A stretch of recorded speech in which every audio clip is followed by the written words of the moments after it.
우리가 예수를 처음 믿을 때 기대하는 것이 있습니다. 그것이 무엇입니까? 복을 기대하죠. 예수를 믿을 때 우리가 복을 기대하는 것은 정당한 것입니다. 결코 잘못된 것이 아닙니다. 구약 성경을 보면 하나님께서 반복하여서 우리 믿음의 조상들과 구약의 인물들에게 나타나셔서 내가 너희에게 복을 주겠다고 반복하여 확인을 해 주십니다.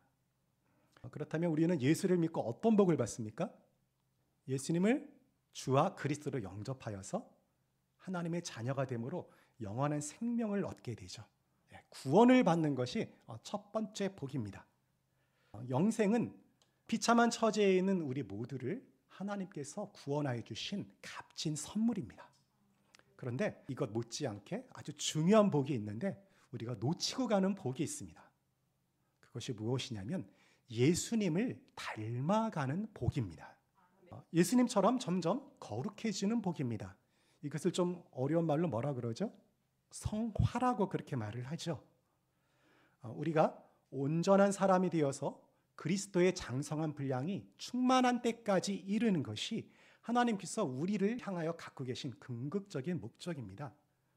허물 많고 죄 많은 우리가 거룩하신 예수님을 닮아간다는 것이 얼마나 큰 복이요 은혜인지 모릅니다.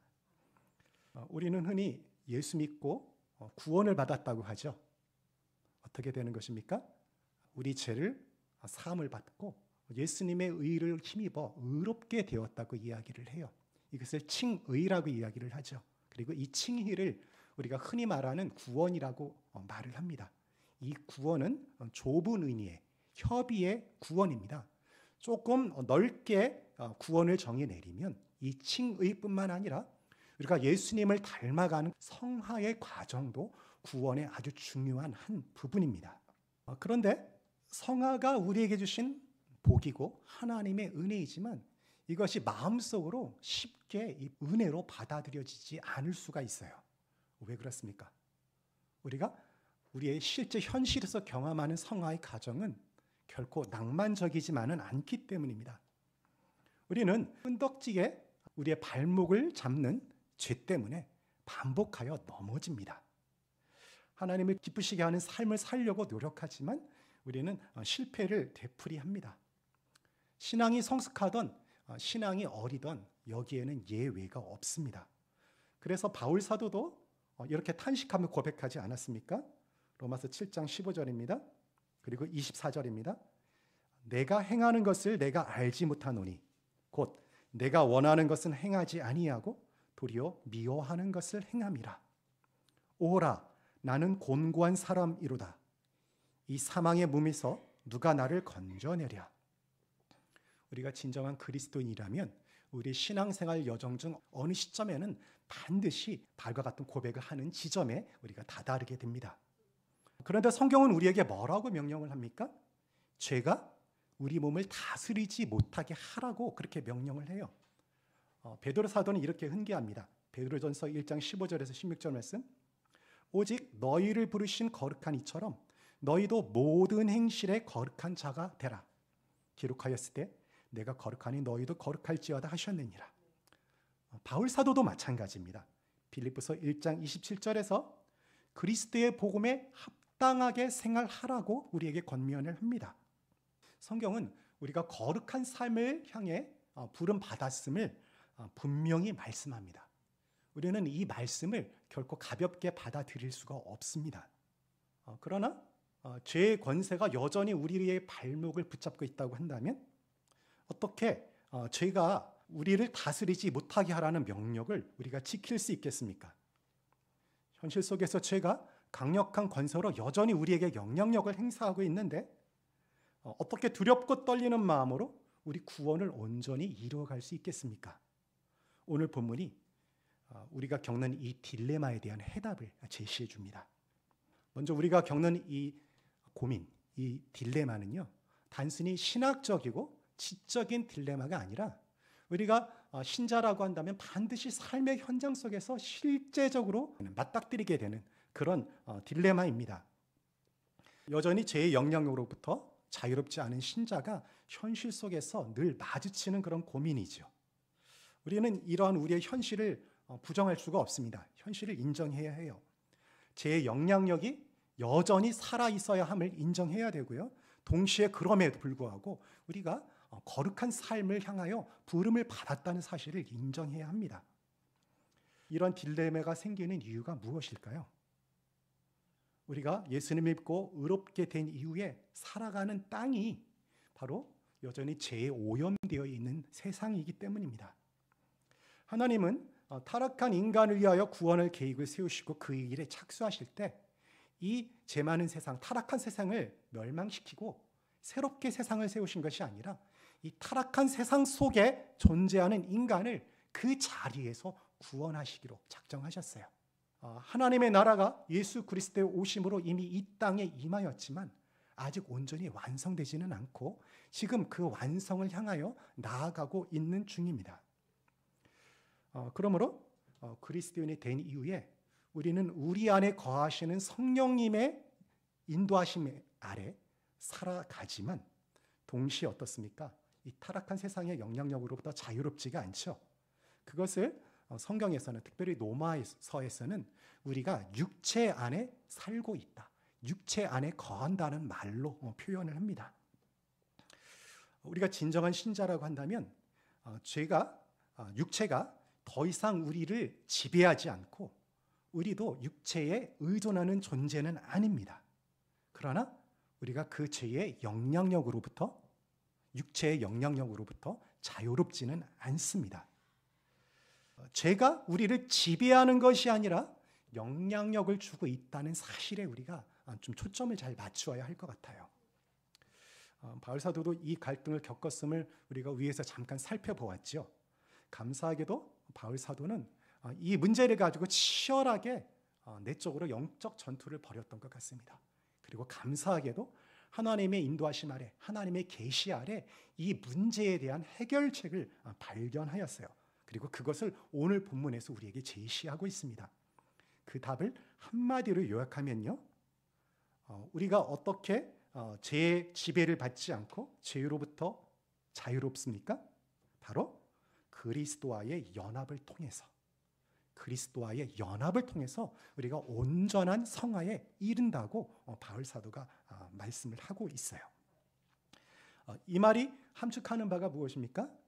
이 성화의 과정, 우리가 거룩해지는 과정은 우리의 자격과 우리의 능력과 우리의 수준에 의해서 좌우되는 것이 아니라는 것입니다. 우리나라에서 이 성화에 대해서 본격적으로 체계를 세우신 분이 우리 교단의 박영선 목사님이십니다. 제가 합신 MDB 과정에서 그분에게 좀 배웠고요.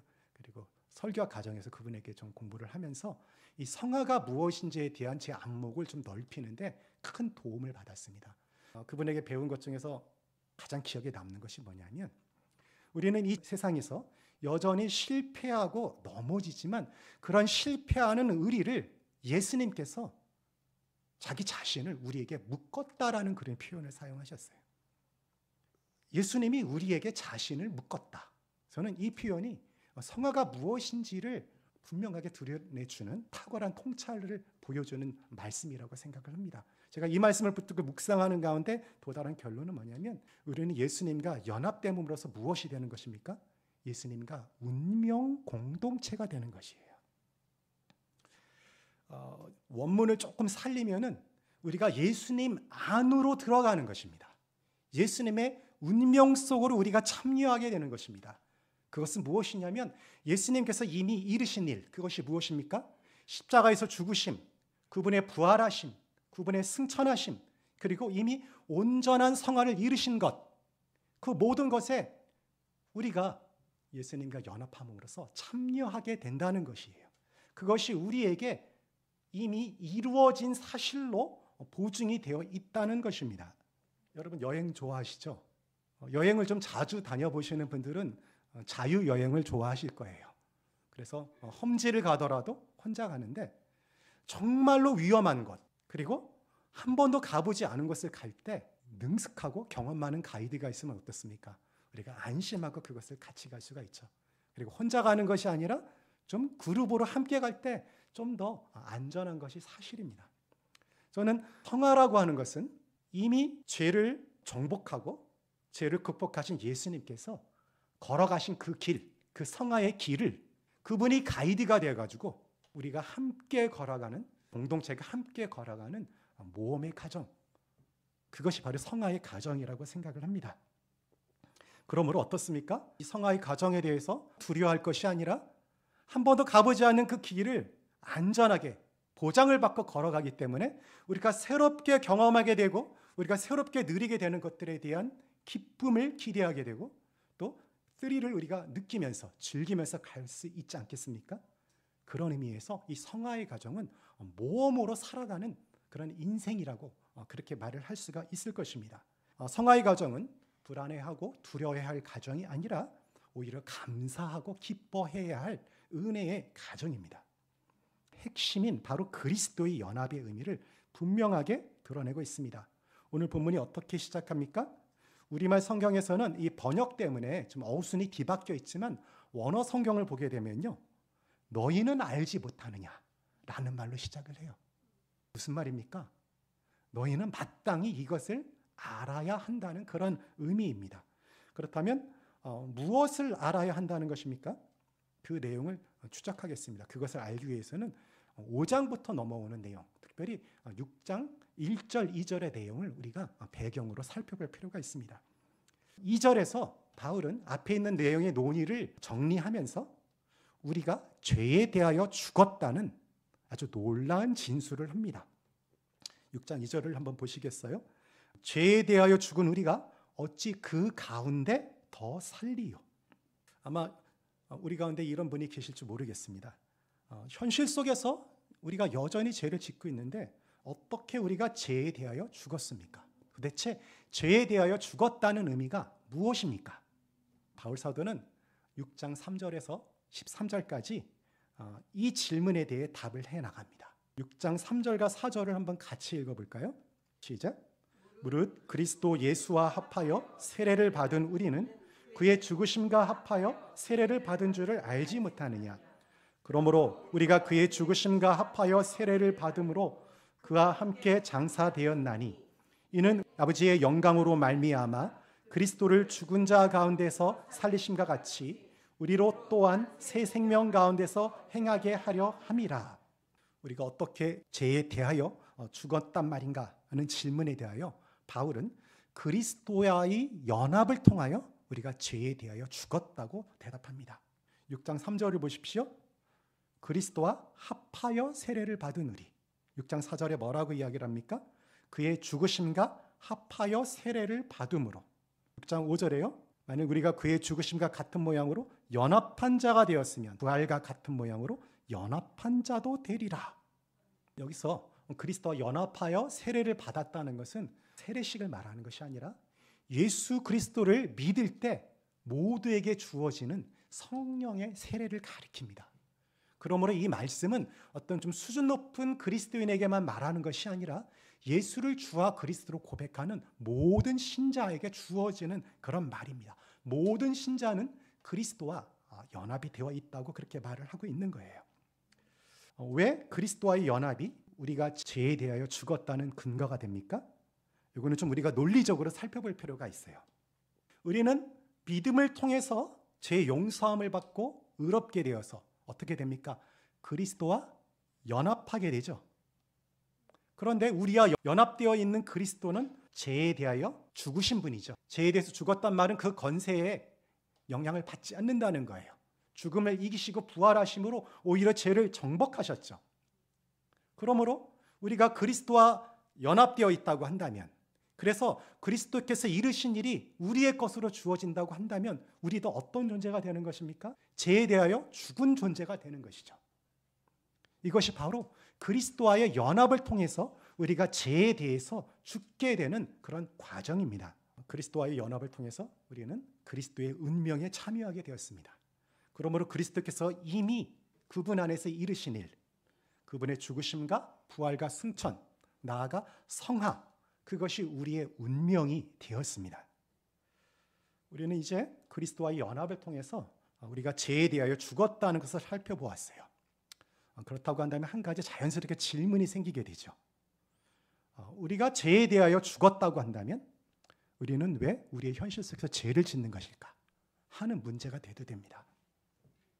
우리는 죄에 대하여 죽었다는 바울 사도의 그 말씀을 어떻게 이해를 해야 할까요? 로마서 5장과 6장을 살펴보게 되면요, 죄에 대해서 바울은 정관사를 붙여요. 추상명사에 이 정관사 덜을 붙이게 되면요, 그것이 인격화되게 됩니다.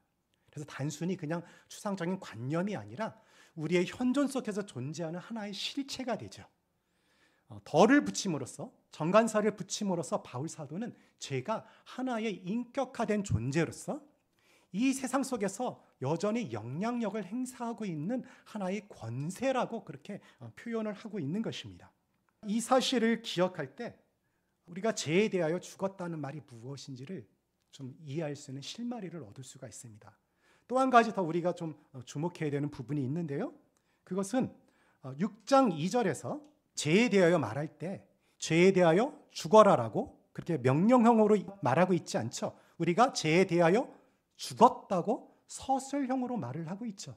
이것은 무엇이냐면 우리가 더 이상 죄를 짓지 않아야 한다고 그렇게 명령을 하는 것이 아니라 이미 우리 가운데 이루어진 어떤 사실, 이미 우리 가운데 이루어진 어떤 사건을 가리켜서 말을 한 것이에요.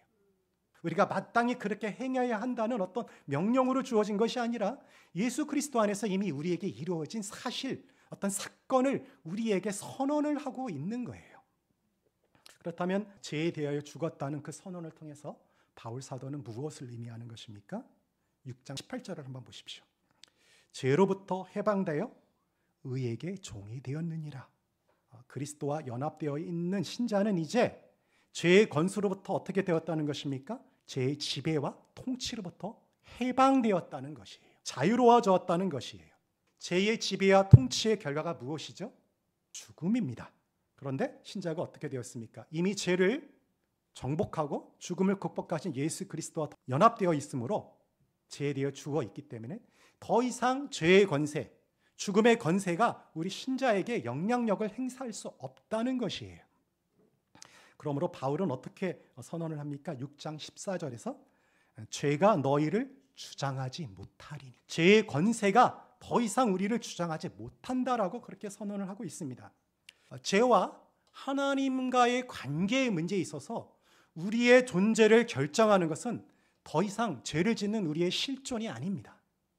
예수님과의 연합을 통해서 죄에 대하여 죽고 하나님께 대하여는 살아난 그 존재로서 우리가 하나님과 관계를 맺게 되는 것입니다. 따라서 우리는 이 성화의 문제를 생각할 때 우리에게 남아있는 죄의 문제에 집중하는 것이 아니라 그리스도와의 연합을 통해서 거룩해지고 있고, 그리고 반드시 완전한 거룩함에 도달할 우리의 모습을 바라보아야 하고 그것에 집중해야 하는 것입니다. 우리가 믿음이라는 그 망원경을 통하여 멀리 있는 완성된 우리의 모습, 거룩해진 우리의 모습을 바라보아야 해요. 우리가 밤하늘의 별을 볼 때 정말 관심 있는 사람은 어떻게 합니까? 망원경을 가져다가 그것을 보고 그 별의 아름다움에 취하죠. 마찬가지로 우리도 믿음의 망원경을 가지고서 예수 그리스도 안에서 우리가 온전해진 모습, 온전히 거룩해진 모습을 바라보며 거기에 초점을 맞추고 우리가 걸어가야 하는 것입니다. 오늘 우리는 본문의 말씀을 통해서 우리가 그리스도 안에서 그리스도와의 연합을 통해서 죄에 대하여 죽고 하나님께 대하여 산 존재, 즉 계속해서 거룩하여지는 존재라는 것을 살펴보았습니다. 죄악된 세상에서 죄가 여전히 우리에게 영향력을 행사하지만 죄와 사단의 권세에는 이미 예수 그리스도의 죽음과 부활을 통해서 금이 갔고, 그래서 그리스도와 운명 공동체가 된 우리에게 더 이상 지배권을 행사할 수 없게 되었습니다. 우리는 이제 그리스도와의 연합의 은혜 속에서 안전하게 거할 수 있음을 확인하였습니다. 우리의 자격과 능력과 수준과 조건이 아니라 그리스도와의 연합이 우리를 거룩한 자리에까지 이르게 하는 것을 알게 되었습니다. 그렇다고 한다면 성화의 과정을 걷고 있는 우리는 어떻게 살아가야 할까요? 우리가 이미 성화가 보장되어 있기 때문에 죄와 별 상관없이 살아가야 할까요?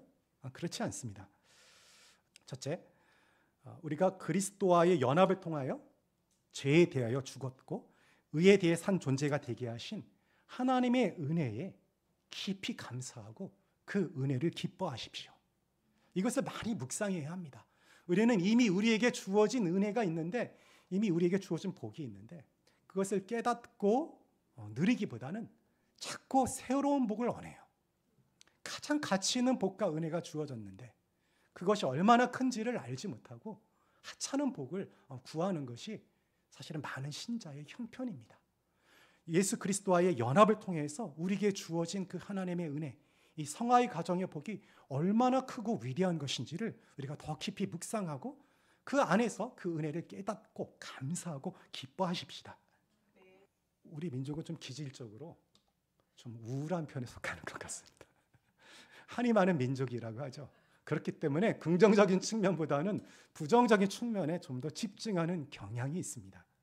그런데 이 죄와 하나님과의 관계의 문제에 있어서는 그렇게 하면 안 돼요. 여러분, 우리가 실존 속에서 죄를 짓는 그것이 안타깝고 그것을 근심하는 것은 이전에 우리가 거룩한 근심이고 그것을 하나님이 기뻐하신다는 것을 살펴보았어요. 그런데 그 근심은 어떻게 해야 한다고 그랬어요? 하나님 안에서, 하나님 앞에서 해야 한다고 했죠. 그렇게 되면은 그 근심이 커 보이는 것이 아니라 그런 근심을 사용하여서 우리를 거룩한 자리를 이끄시는 하나님의 능력과 하나님의 은혜가 얼마나 큰지를 보게 됩니다. 이끄는 하나님의 은혜가 저 하늘에 밝게 빛나는 태양이라고 한다면 우리를 죄짓게 하는 우리의 실존의 문제는 사실은 반딧불 정도밖에 되지 않는 것이에요. 이미 죄를 지배하셨고 죄와는 상관이 없으신 예수 그리스도가 우리와의 연합을 통해서 우리에게 그 은명, 그분이 이루신 것을 우리에게 주고 계십니다. 그뿐만이 아니에요. 예수 그리스도는 성령님을 통하여 우리 안에 내주하시며 죄를 깨닫고 죄와 싸워 이길 수 있는 힘을 지속하여 공급하여 주십니다. 죄의 지배와 통치에서 벗어나 있기에 우리가 오히려 죄와 싸울 수 있는 아주 유리한 고지를 점령한 것입니다. 물론 우리가 때로는 연약하여서 죄를 짓고 넘어질 수가 있습니다. 그러나 우리에게 보장된 운명은 무엇입니까? 죄에 대한 완전한 승리입니다.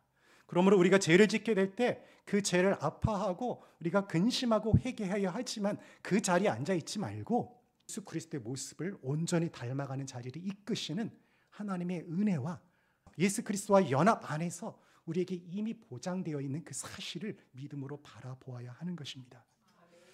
우리에게 남아있는 아직 끊지 못하는 죄를 대적하십시다.